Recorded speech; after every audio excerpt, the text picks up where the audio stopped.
Okay, hello. This is Tari again, being kidnapped to watch another Warhammer related video by the great Brixby. I never will remember his name. I'm Bernard's fiance, the owner of this channel. He's even telling me I should make my own channel, so that might be coming soon. We'll see. I have been told that this video is even more detailed than the one that I watched previously. And before we get started, I do want to say thank you for people who commented on the last two. I learned a good amount from reading your comments, but I also got some really good suggestions. So one of them was to read, I think it was The Ancient Awaits. Is that it? That was what it was called, right? I read that and I'm kind of torn about it. Loved that it was focused on the Dreadnought, hated that it was so short, and respected him for sticking it out and even fighting his Primarch to the end and giving him a big fuck you. I need a full book though. I need a book. Is there a book out there, if you guys know of a book that is solely about a space marine who turns into a Dreadnought? I would read that and I want to know if it exists. With that being said, let's jump into every 40k faction explained. As someone who doesn't necessarily serve the Omnissiah, but someone who can appreciate them, you will not be getting my legs today, as I will be replacing them with various things depending on which faction we are currently talking about to add a little more context and possible comedy to whatever the hell I am currently doing. So, hello everybody, my name is Bricky, and this is going to be a long video and a large project that has been going on for quite some time. This is, I need two hands for this. This is every single Warhammer 40k race in kind of a nutshell, explained, a little bit of explanation, a little bit of lore, a little bit of talking about the tabletop, mostly lore, what they're all about, and also a little bit of background for those of you who just have no clue what Warhammer 40,000 is. Now you see, Warhammer and Warhammer 40,000 is a universe people hear plenty of, but don't know a whole lot about. They see, oh, there's these dudes in big power armor with chainsaw swords, and they got these big old green orcs, and there's some bugs over there, and everyone... So, I don't even remember what I wanted to say. I think it was something about that image with him in a hat and something on his shirt. Like, I don't know what that was referencing, but it's pretty funny. I'm guessing the bugs are the Tyranids, which every time I see someone paint an army of Tyranids, and I think I said it in the last video, I think they're really, really cool, and they always choose interesting color schemes. So, if I were to ever play Warhammer, I think I would do the Tyranids. Everyone calls these guys weebs, and then there's these spiky bitches over here, and I don't get it. I don't understand. Where do I start? Well, this video is particularly for you, or for those of you who have a little bit of knowledge, but you're kind of curious about each of the different races and factions in Warhammer.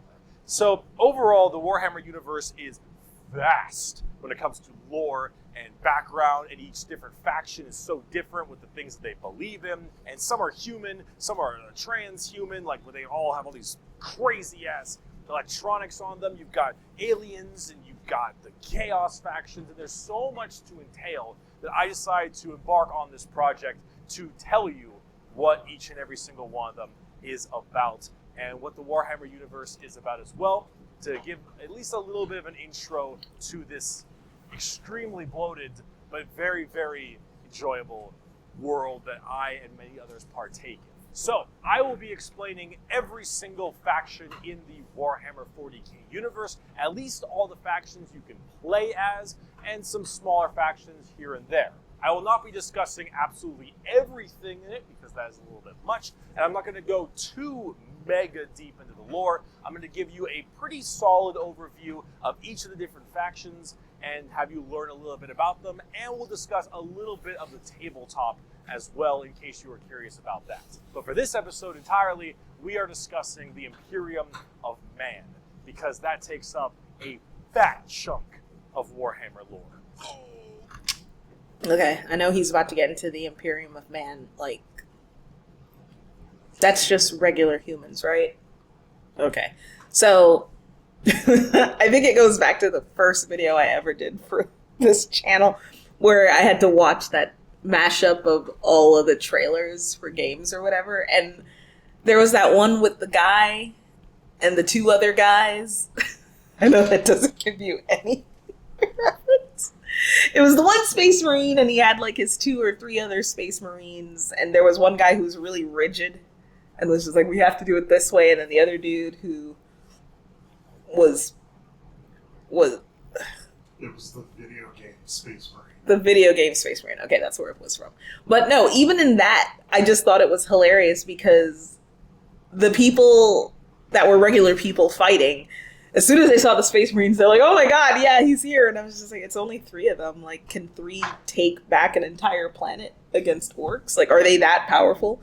But I was also curious and also, I guess, filled with respect, seeing that humans were willing to fight, even though it meant they would probably get their asses kicked. But yeah, let's see the Imperium of Man. What's going on?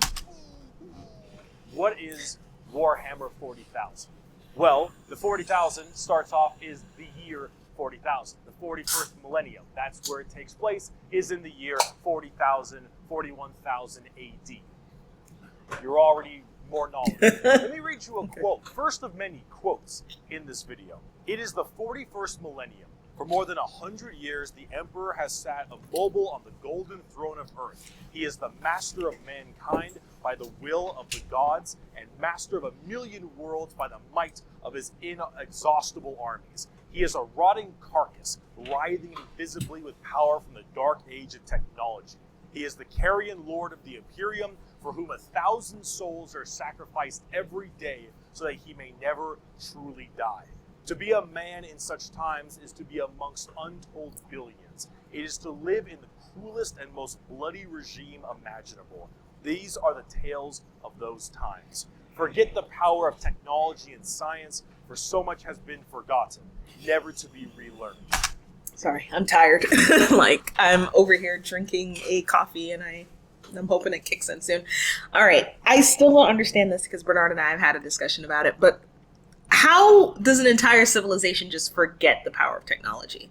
Like, I understand if some things are lost as time goes on, and I know Bernard has tried to explain this, and I still don't remember what his explanation was, but it does not make sense how you guys are so advanced that you can go through the warp, travel over, all this time and space, have these bolt guns, have these weapons, these lasers, all this madness, and you're just like, yeah, so we forgot the tech. And so what, you've made it more of a religion that you're blessing things and talking to tech gods, the machine gods, rather. I didn't understand, and I still don't understand that aspect of this universe, but whatevs. And then, yeah, everything is on screens, and you're piloting ships and feeding star engines, but everything's still written down, and those humans that, whatever, we'll get into it, maybe. Forget the promise of progress and understanding, for in the grim, dark future, there is only war. There is no peace amongst the stars, only an eternity of carnage and slaughter, and the laughter of thirsting gods. Is that there on purpose? Why is the cursor still there? Is it a joke that I'm missing? I don't know. I just think it's funny. Everything blows. And it blows fucking hard. Warhammer is probably the most dark and depressing universes ever in fiction. Or at least top 3. Everything is so absurdly horrible, destructive, or overpowered that it all kind of ends up canceling itself out. It's like Dota. War rages across the galaxy. Interstellar travel is only possible due to sacrificing 1,000 souls a day to a rotting carcass of a man who you believe to be your god. Demonic gods and just demons tear open the fabric of reality on a whim. Other Xenos or even other humans end up killing each other in untold billions across the galaxy. It is a time of unending war, slaughter, and a bloodbath amongst everybody. Planets are deemed unrecoverable and are completely destroyed on a whim. Everything sucks. But that's the charm of it. See, everything in Warhammer is evil, but being evil is kind of fun. Humanity, in its own right, is a xenophobic, prejudice, and religious zealot group that kill each other just as much as they kill all of their enemies. And they're like mid to high tier evil on the evil scale of Warhammer. Nobody is good. No matter who you are, everyone is some flavor, some color of evil. Whoever you pick, you are going to be the bad guy. But that's the fun of it. Because being the bad guy is badass. Villains are cool. They look cool, they got cool outfits, they got cool weapons, they got cool armies. Villains are cool, man. And when everyone is a villain, everyone is pretty cool. That's what makes this so charming, is that everyone can be the bad guy.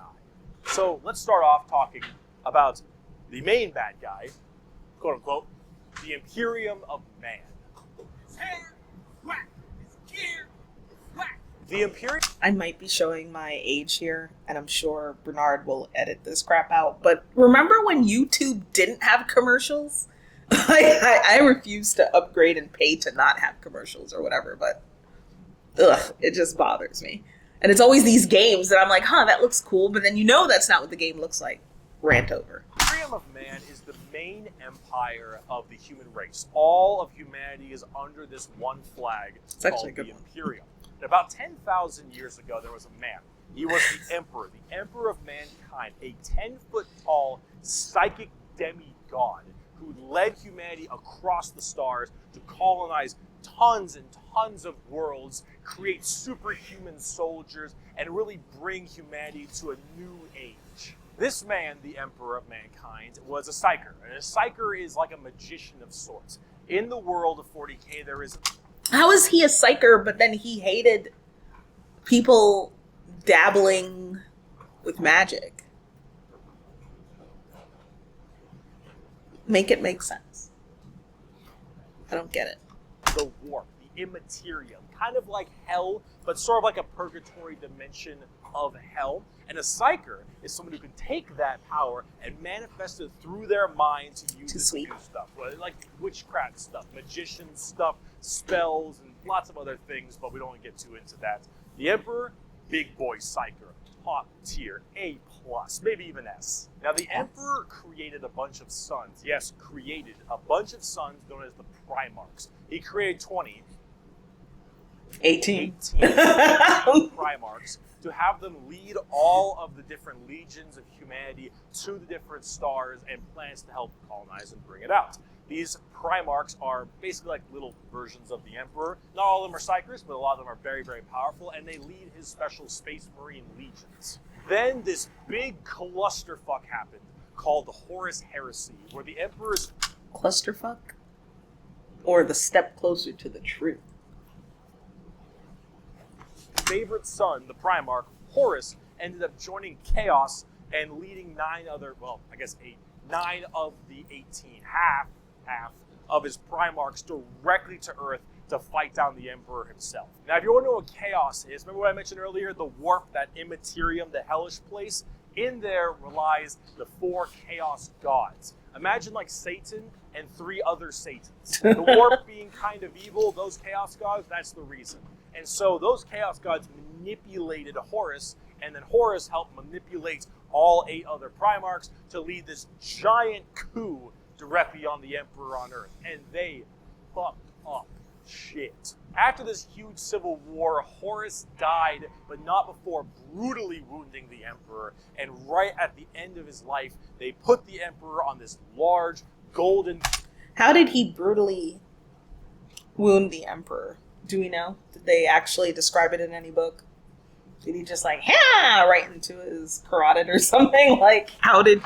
I don't understand. He's like this demigod. He's a psyker. He has all this power. And yes, Horus had been manipulated by, chaos gods and stuff. But I'm just like, how...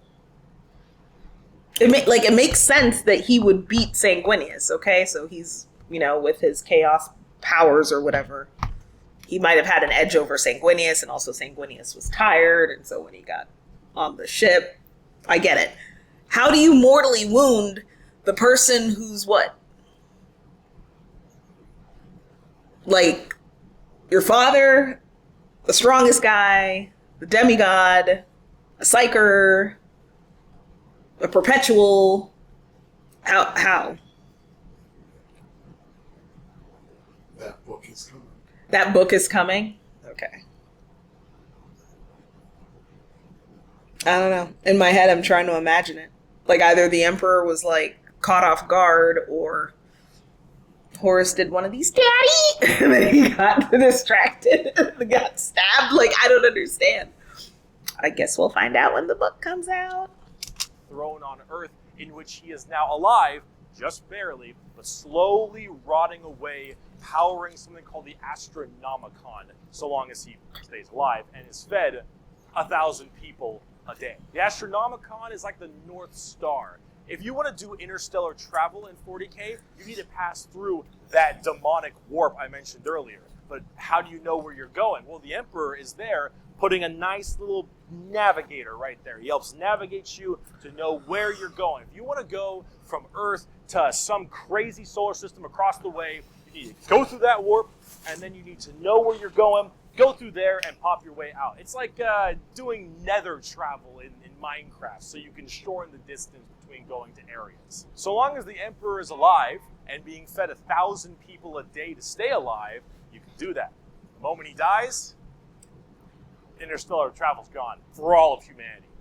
You're so boned. Now, since the Horus Heresy 10,000 years ago, the Imperium has fallen from grace substantially. All technology has started to dwindle and die. There is now giant fundamental religious extremists that now believe the Emperor of Mankind was a deity, a true living god, which is probably the last thing the Emperor would have wanted to be remembered for. So now you have this thing called the Ecclesiarchy, which is this giant church entirely. So, how did anyone find out, hey, if we put this guy on this chair, he's gonna act like the North Star for people? Like, who found that out? Who tried to do that? Is that also coming in a book? Or do we know what happened? There are books that describe the book. So I gotta go read like 8 books? Ain't nobody got time for that. If anyone in the comments can tell me how that happened, just give me the cliff notes, that would be great. Really devoted to spreading the good word of the Emperor. He is now the Holy Emperor God, the God Emperor of mankind. And all of the Imperium has taken up worshiping him to the fullest extent and killing any Freaking little baby angel servitor things. Like, what is this? What am I looking at? Like, why is it so angry? Like, someone give it a bottle of milk or something. anything that isn't humanity in his name. The Imperium has this futuristic Gothic tone to it and a hefty religious zealotry to them. If you think anything against the Emperor, that's heresy and you deserve to die. That is called being a heretic. Heretics die in 40k. There is no such thing as freedom of religion. There is no such thing as freedom of speech, so long as you are against the Emperor. There is no such thing as any kind of tolerance. Everyone is a religious zealot. Some more than others, but no matter what, you're preaching that good word. So right now, everyone in humanity is trying to expand their empire across the stars. If you are a heretic, someone who doesn't believe in the Emperor, you are deserving of death. If you believe in the Chaos Gods, you are also a heretic and you deserve death. If you are an alien race of any kind, you are a filthy Xenos and you deserve death as well. So long as the murder continues and humanity expands, the Imperium of Man is very, very happy. However, the largest fighting force of this Imperium is my personal favorite faction, and the first faction we will discuss, the Astra Militarum, or also known as the Imperial Guard. The Imperial Guard is the main fighting force of the Imperium, and in a world of horrifying creatures, galactic monstrosities, the literal demons themselves breaking through the fabric of time to kill you, the Imperial Guard are untold billions of regular men and women wearing modern day like flak armor with a laser rifle. This is the humble las gun, the main weapon of the Imperial Guard. It fires superheated plasma lasers at an extremely fast fire rate. It is reliable, never jams. It can blow off limbs, giant holes in concrete. It is overall an extremely devastating weapon in modern day. It is one of the weakest in the 40k universe. Yeah, a laser rifle that never jams, it can blow off limbs, one of the weakest weapons. That's the world we're in right now. But who cares? Because the Imperial Guard has, in each battle, 500,000 of these men and women. So you're just sending thousands of people to die with the quote-unquote flashlight? Like, what kind of universe is this? It's terrible. 30,000 large armored tanks, 10,000 artillery batteries. The Imperial Guard wins through sheer numbers and firepower. They kind of have this World War I can't with these edits. Like, whoever's editor is must be an awesome person, because I'm cracking up more about the edits than I am about I'm more interested in the edits than I am about the actual content of this video. I'm just like, where is he gonna, or she gonna put him next? World War II style aesthetic with legions of guardsmen as well as high company commanders and generals on the field along with them, and multiple kinds of troops. A normal Imperial Guard battle starts off with artillery, long lines of artillery, cracking the crust of the planet underneath the enemy's feet. And as this barrage continues, hundreds of thousands of guardsmen, a sea of guardsmen, surges forward, firing and charging at everything possible while the planet rumbles as tanks roll up behind them. Gunships block out the sun and tanks block out the dirt with the steps and hoof prints of millions of guards. It is through numbers and sheer sundering firepower. They are the first and last line of defense for the Imperium and make up a huge bulk of the battles. The Imperial Guard is also made up of tons of different kinds of regiments. The Catachan jungle fighters live in a death world that's more hospitable than almost any firefight they'll ever get into. So they just have this steroid-looking, giant knife, Rambo yeah. sons of bitches, where nothing is anywhere near as scary as a simple knight on their home planet. You have the Valhallan winter soldiers who haven't felt their toes in 300 years, the Mordian Iron Guard, who are more interested in making their shoes shine than actually fighting a battle, and then, of course, the big one, the Cadians from Cadia. Did it blow up? The Did it blow biggest up? export of guardsmen in the entirety of the Imperium.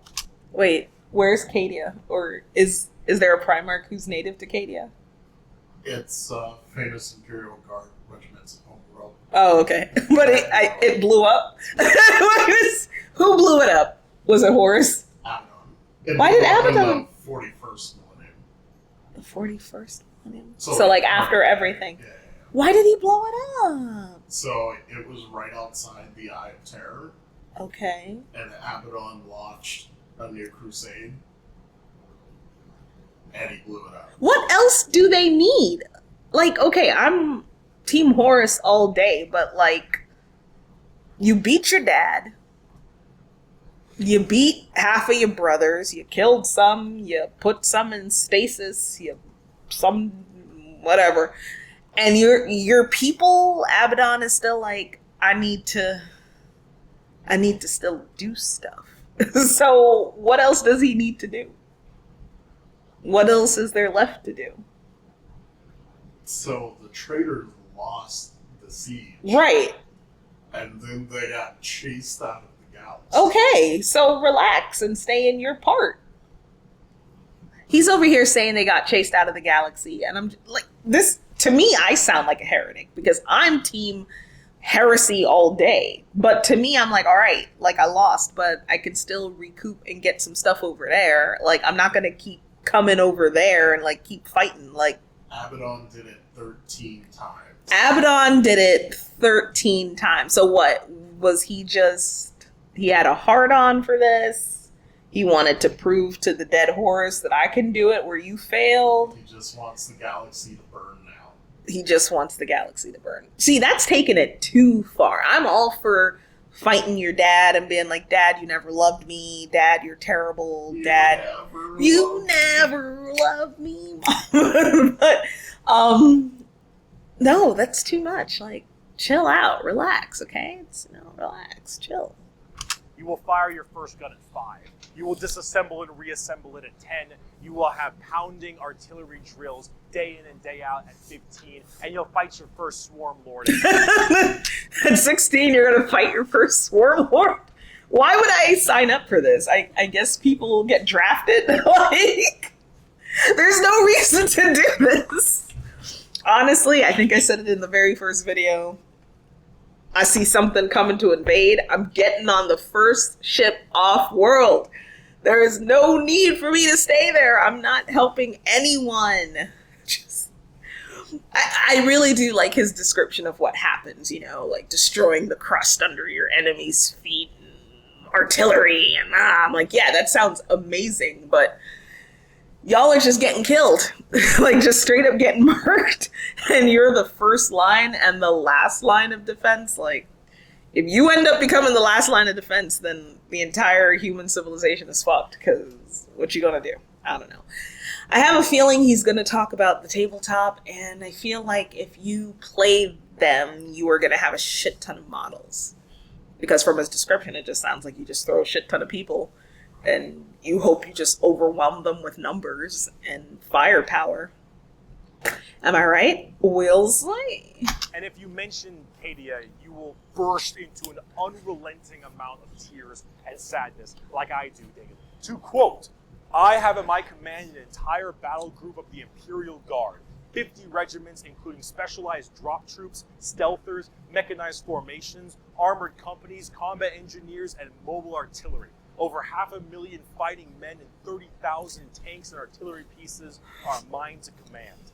Emperor, show mercy to the fool that stands against me, for I shall not. Wait, again, I don't know if he's doing this on purpose. Why do we still have the word grammar correct? Like, why? Did he do it on purpose?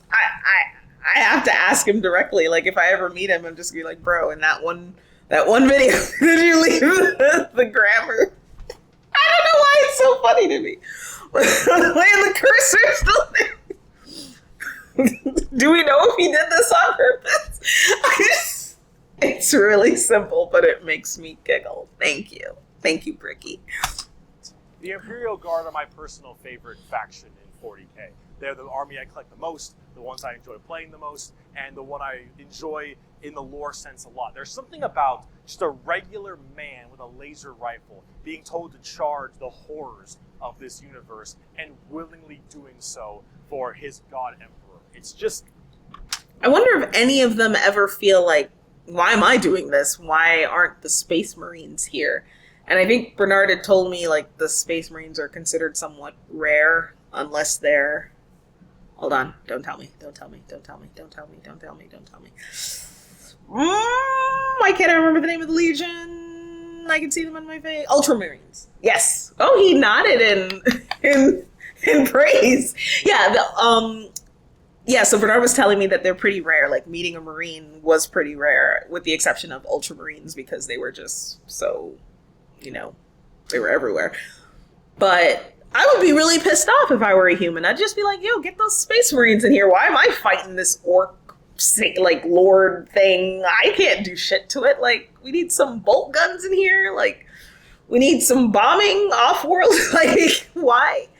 I don't know, that just seems such a waste of people. Like, isn't the whole purpose to save mankind, but then you're throwing millions of men and women to fight things that they can't necessarily win against? Like, I don't get it. But I do understand what he's saying, that there's something about playing, you know, quote unquote, the underdog. Because I think these would be the underdog. I mean, I might be saying it wrong, but to me, I'm just like, you suck. It's just a lot of you. And so I'm just like, if you play this faction, I'm assuming, like, it seems like he's kind of going where I think that you need to have a lot of them, which means you got to paint a lot of them, which means you have to collect a lot of them. So maybe, I know people who love doing that would probably get a kick out of that, but not me. I don't think I could paint like 30 guys. They actually represent the main Imperial Guard tactics pretty well. That's another thing I could never get about this game. Is just the stylization of the models themselves. Like, so one, I get it. You're playing with minis and whatever, but Space Marines just always looked so blocky to me. Like, I get that they're wearing power armor, but it never really came across as power armor to me. It just came across as that guy's wearing a block and there's his head. The only time I feel like, okay, I can get the sense that this is power armor and this is a really strong guy is like, for example, Bernard finished painting the lion and he showed it to me and I was just like, wow, the level of detail and how it looks. I'm like, that is a guy in power armor. When I see pictures of Space Marines, I'm just like, the dude is like a weird oblong circle with squares on his shoulders. I'm really sorry. I know I probably insulted people by saying that. Looking at these models, they seem a bit more detailed and you can tell, okay, they're humanoid, but they also seem very, I don't know, like scrunched together, if that makes sense. It doesn't look good to me. But if it's your hobby, it's your hobby.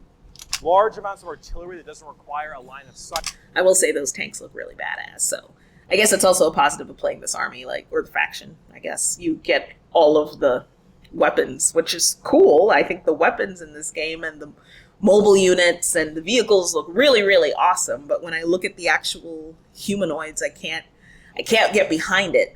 The models that look really freaking cool to me are the Tyranids. And again, some people choose really awesome color schemes for them, but I just don't think I could get behind playing the Space Marine faction or whatever. Fight, lots of tanks, tons of infantry, drop troops, and gunships. Overall, they're pretty similar to how they sound, though a little bit expensive to collect, unfortunately. Yeah, so that guy who is, I know the name. And I can't remember the name of what he is. Commissar? The guy with the red hat? Okay, yeah. That guy, he looks pretty cool, but he still looks, I don't know, the ratio just looks very strange to me. I don't like it. And like, look at this guy. This guy just looks like he's ready to die over here. This guy just looks angry that he didn't eat dinner last night. I don't know. It's a lot of stuff going on. And they don't hit a lot. They have a bit of a bad aim, but you don't really care, because you're just drowning them in shots. However, if you want more accurate fire and specialization, we can move on to talk about Space Marines. The Angels of Death are up next. Space Marines are genetically engineered super soldiers and superhumans. They're given extra organs, their skin tissue is toughened, their bones are stronger, they're taller than the average person. They're pretty massive people, and these are the specialized super soldiers that carry out a lot of the more specific tasks for the Imperium. And there's tons of legions of them. In fact, there's one per Primarch. Each Primarch, the Emperor's son, as I mentioned before, oversees their legion of Space Marines. The genetic upgrade they get is based on the genes of said Primarch. It's something called a gene seed. That's what brings them up to this like superhuman level. As stated, each Primarch has their own legion. Robot Girly Man has the Ultramarines, Jagatai Khan has the White Scars, Rogel Dorn has the Imperial Fists, Corvus Corax has the Raven Guard, and there's a whole bunch of other side sections that are also extremely interesting and have a little bit more of a twist on the average Space Marines, which we'll discuss in a bit. Humorously enough, I don't have a whole lot to say about Space Marines. They're superhumanly fast. In fact, it's been said that nothing that large should move that quick. These men in power armor moving at blazing fast speeds, their reflexes are faster, their skin is tougher. They are overall just extremely powerful soldiers. Where's this trailer from? Is this from another game? Will someone please make a freaking full-length movie? I guess that's what What's-His-Face is doing, but I need it now. Like, I don't know, I watch these trailers for games that they just look really cool, and I'm like, I want to watch that, and just no one has made a full... Well, no, that's not true, because I think Bernard made me watch a full-length movie at some point when we were in Pittsburgh. It was like when I was visiting him. And I remember we watched it. I don't know if they were Ultramarines. I remember their power armor looking blue. This is not bringing back anything to you? No. A Warhammer movie? Yeah. There was an old Warhammer movie about Ultramarines. Okay, then maybe that's what I'm thinking. He says that there's a old movie about Ultramarines. I just remember watching a movie, and then at the end, I was just like, is there another one? And he was like, no. And I'm like, what? So, I don't know. This was maybe showing my age here. 12 years ago. So, we'll see. We'll see. In fact, where they differ comes down to which Space Marine Legion we're talking about. For instance, the Ultramarines done by Robot Girlman No. Rubete Gilliman, okay? are the main blue boys, strong in almost every way, the jack of all trades kind of group that are a little bit too strong, and that's a lore problem, but the White Scars by... Wait, what was that? Is that something I missed? He said something about them being too strong? That's something with the lore? Who's too strong? I'll go back and look at it. Maybe I missed it. I didn't understand what he was saying. They're superhumanly fast. In fact, it's been said that nothing that large should move that quick. These men in power armor moving at blazing fast speeds. Their reflexes are faster. Their skin is tougher. They are overall just extremely powerful soldiers. In fact, where they differ comes down to which Space Marine Legion we're talking about. For instance, the Ultramarines done by Robot Girlman are the main blue boys, strong in almost every way, the jack of all trades kind of group that are a little bit too strong. He said the Ultramarines, which are strong in every way, jack of all trades of everything, basically, which might be a problem with the lore. I feel like someone made a comment on the last video that said that I might be misthinking or misremembering. Is this the Legion that some people feel like the writers really love too much and they favor them? There was one writer who unabashedly was like, Ultramarines are the best. Like, what do you... He no longer works for me. He no longer... They... Wait. I feel like that's a reference to... Oh my gosh. Which Legion was it? Bricky did something like that in the last video. Trying to remember. Was it the Blood Angels? I forget which Legion, but he was just like, do you know them? No, we don't know them. We don't want anyone to know about them. God, which Legion was it? It was some Legion that like they splintered off after the heresy. And the main Legion. The Dark Angels? Maybe. Yeah, I think it was the Dark Angels. Yes, the Dark Angels. So is that what that writer became? Like, they're like, we don't know him. We don't want anyone to know about him. Like, did he get kicked because of his bias, or did he leave, or were they just not happy with him? Do we know who he is? I don't know if details ever Oh, came really? out. If anyone in the comments knows, let your girl know. I'm curious. I need the gossip. Speaking of the books, I need to read a new book. I haven't read a Warhammer book in some time, but yeah. So Ultramarines, huge fan favorite, jack of all trades. They can do everything good. Is he the guy who's in stasis? Gilman? Yeah. He was, now he's out. Is he the guy who got into a mind meld with the Emperor? Didn't you tell me that was a thing? One of the Primarchs went to talk to the Emperor, and then they were all like in each other's head, and he had done it for months or something, or years, and then he went to the throne room, and like he was in there, nobody knows what happened, and then he came out. And he was all like, I have to rebuild everything, right? Yeah. I could have sworn you told me that he was like communing with the Emperor somehow. What else would he be doing in there? Like eating Apple Jacks? Like, I don't understand. Literally, he went in. Mm-hmm. They purposely obfuscated what happened, and now in every book since, he literally refuses to talk about what happened. He was probably communing with the Emperor somehow. Did he have any psyker ability? No. He probably came with some psyker ability.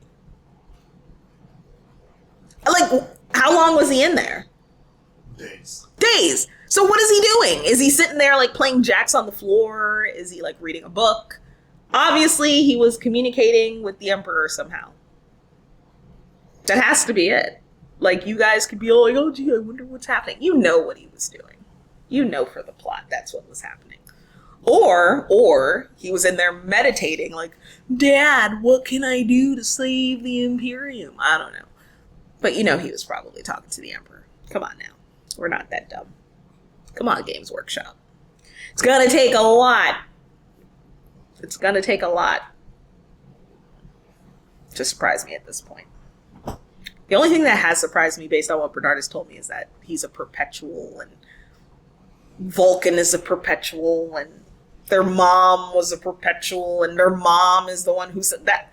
That to me, I was just like, wait, what? But everything else, I'm like, oh, really? He was evil? Okay. Oh, wow, that happened? But yeah.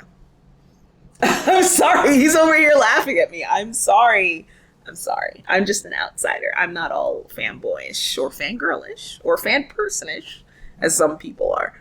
And that's a war problem, but the White Scars by Jagatai Khan are all about speed freaks, go fast. We're talking attack bikes, we're talking land speeders. You want to go in quick, you want to hit them hard, you want them to be swarming around like buzzflies, buzzsaws.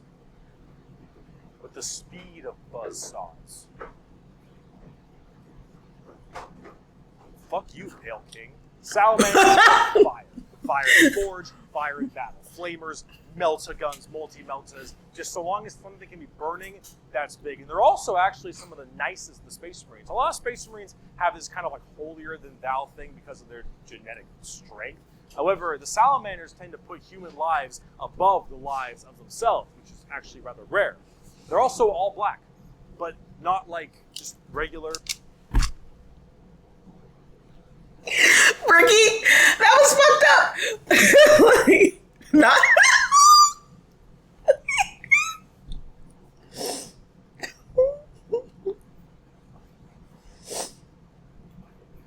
Are you eating ice cream? I hate you. Have you watched this video? Long time ago. Like, this thing is just like not regular black people. Like, what? I need to see that again. Hold on. All right. Salamanders love fire. Fire in the forge, fire in battle. Flamers, melta-guns, multi-meltas. Just so long as something can be burning, that's big. And they're also actually some of the nicest of the Space Marines. A lot of Space Marines have this kind of like holier-than-thou thing because of their genetic strength. However, the Salamanders tend to put human lives above the lives of themselves, which is actually rather rare. They're also all black, but not like just regular black. They have a charcoal, dark, ashy exterior and blazing red eyes. Apparently something about living on their home planet of Nocturne, which I don't know if that makes much sense, but who cares? This is like fantasy land anyway. Overall. Why wouldn't it make sense? You need eyes to see, right? Like, making them red, the pigment might permit them to see better? I don't know. Salamanders are actually my personal favorite legions because they're just really cool. They're fun to play as because of all their flamer weapons, and they have a nice, like, more heartwarming lore as opposed to being super evil like everyone else is. Oh my god, we're not even a quarter of the way through the Space Marine legions. Oh, Jesus Christ. Imperial Fists believe in the power of the siege and defensive positions. Raven Guards, master of stealth and sabotage while having bird helmets. Iron Hands, masters of machines. Wait, he didn't mention bird helmets. The Raven Guard have bird helmets? How lame can you be? God, okay, whatever. Vehicles while being really goddamn good at being sold on eBay after one nerf. Space Wolves, Vikings, and wolves, and tons of wolves, and axes, battle axes, fur everywhere. Space Wolves, angry, big teeth, Blood Angels, the genetic defect to make them want to drink blood and go crazy called the Red Thirst. They have Cupid wings and stuff, which is a little bit strange, and they are all super gay for Sanguinius. Dark Angels are old school. Wait, if they're all... aren't all of the Legion's Space Marines super gay for their Primarchs? Like, am I misunderstanding something? Are they all not basically apostles of their Primarchs? Like, my Primarch can do no wrong. Did I miss that? Is that not intended? Right? So what makes the Blood Angels so much more devout? Of the Blood Angels? Yes. That's what he was talking about. So I'm just like, are they jerking off at night? Psychically linked to the death echo of their Primarch. No other legion. Why? That never gets explained. At least to me. I haven't read a book if it does explain it, but I don't understand why they're genetically linked to his death throes or whatever. And then he's supposedly, or was supposedly, linked to Angron. And so does that affect them? Was that link what was responsible for the bloodthirst? Think about it. I don't know. I don't know what I'm talking about. There's a book about that? Yo, Games Workshop, you know you need me on your team. I'm out here coming up with ideas that have actually been put forth. Maybe I'm a psyker. I'm just out here reading minds. An inner circle theme and... Are you a heretic? Me? No, never. Once we know Death Watch, a fancy anti-Xenos group that nobody plays because Death Watch look cool though, but no one plays them. I don't know about that. Why does no one play Death Watch? What's wrong with Death Watch? People play Death Watch. He said no one plays Death Watch. I take Bricky's word for gospel, and if he says no one does it, then no one does it. They're the newest people like on the block. Okay. So they're new. So they're little, still glossy, and people aren't sure about them. All right. There though. Black Templars, for the people who, if you haven't prayed at least 3 times a day, you're going to start praying out that airlock. And I'm sure there's some other characters I may have missed as well, like Crimson Fist and stuff. But those are the main ones right here. Here. Quote. Oh, God. From the Emperor himself. They shall be my finest warriors, these men who give of themselves to me. Like clay, I shall mold them. The cursor right there. Why is the cursor still on the screen? At this point, they have to be doing it on purpose. And again, no hate. I just find it very amusing. I'm just like, you type up this thing and he's reading it, and then there's like a cursor, and there's the grammar editing lines. And I'm just like, you have to be doing it on purpose. Like, he very obviously puts a lot of effort into his video, which I think is awesome.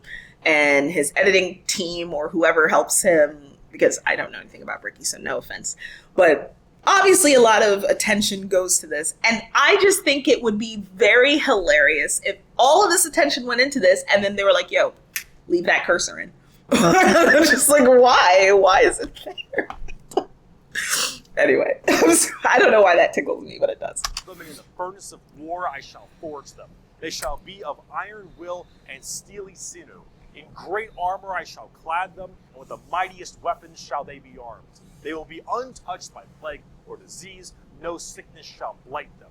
They shall have such tactics, strategies, and machines that no foe will best them in battle. They are my bulwark against the terror. They are my defenders of humanity. They are my space marines, and they shall know no fear. I'm sure Bernard's going to cut out that commercial, but it was just perfectly placed. It was just like, and they will know no fear. And then it was Ryan Reynolds being like, hey, mint! And I was just like, what? Like, oh God, Ryan Reynolds. Moving on. And on the tabletop, they fuck. Oh, they fuck hard. As of making this video, Space Marines are laughably strong. That might change at some point, but overall, Space Marines just have it's like a Swiss Army knife, a tool for anything you need, except it's like a gold-plated Swiss Army knife. It is extremely strong. If you are actually getting into the tabletop of Warhammer, Space Marines are a great start. Also, whatever gameplay style you have, whether you want to be sit back with long range and heavy weaponry, go fast and run in, or even just full melee, all of these options are totally there for you. Space Marines are super badass, but unfortunately, it's time we start praying to our new god, the 2011 Honda Civic. So is it any wonder people are afraid? I'm gonna stop it there for the first part. Honda Civic. Alright, so I guess I'll start. This will be the second video, the Adeptus Mechanicus one. I will say, compared to the last two, the last video that I watched that we split into two, this has definitely been a lot more funny and engrossing. Like, I love his humor. I really do. It's great. He's engaging. I love it. Again, information that's nice, tight, compact. I don't have to like listen to a 3-hour video to understand what the hell he's talking about. That's awesome. The random legs was great. There were actually a few that you were like, that's not bad. That could actually be his legs. But I loved it too when he was like upside down on the screen. That was pretty amazing. Good video. Love it. I haven't even seen the whole thing, but you know, second video, I will be watching the rest of it. Anyway, I will watch the next video and give my comments. So thanks for tuning in again. Bye.